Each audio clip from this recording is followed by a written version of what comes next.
Yes miss yes miss. ஒரு ஊர்ல ஒரு ஸ்கூல் இருந்துச்சாம். Okay miss. ஒரு டீச்சர் நடத்திட்டு இருந்தாங்களாம். அப்ப நிறைய எல்லா ஸ்டூடெண்ட்ஸும் டீச்சரை டிஸ்டர்ப் பண்ணிட்டே இருந்தாங்களாம். அதுல ஒரு பாய் தான் ரொம்ப நாட்டியா. Okay okay miss. அந்த நாட்டி பாய் பேர் என்ன மிஸ்? பிரசன்னாவா மிஸ்? இல்ல, அங்க நேம்லாம் சொல்ல மாட்டேன். Okay miss.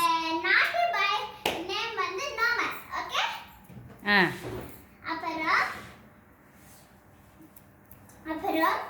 அந்த நாட்டி பாய் நோமன் வந்து ரொம்ப நல்லா நல்லா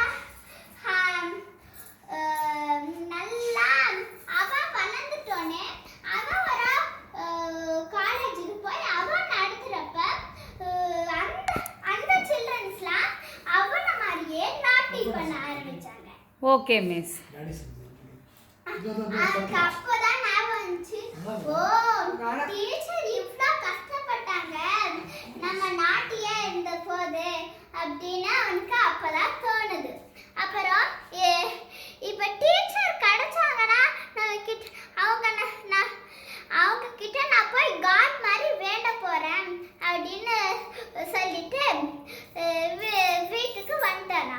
அப்புறம் ஒரு டைம் மார்க்கெட்டுக்கு போறப்ப ஒரு பாட்டி அங்க இருந்துச்சா. அதான் அவளோட டீச்சரா. ஓ சூப்பர் மிஸ்.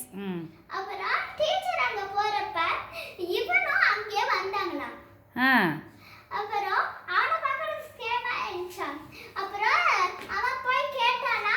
அப்புறம் நான் தான் உன்னோட டீச்சர்னு சொன்னாலும். அப்புறம் சாரின்னு அவகிட்ட சொல்லிட்டாளா. அப்புறம் அந்த டீச்சர் சொன்னாங்களா, இனிமேல் நீ இந்த மாதிரி பண்ணாத அப்படின்னு. Oh super miss. All of என்ன நீங்க கத்துக்கிறீங்களா? கிளாஸ்ல நாட்டி பண்ண கூடாது. Okay miss. எல்லாரும் கிளாப் பண்ணுங்க. All of you clap your hands. சத்தமாக பண்ணுங்க. ஓகே.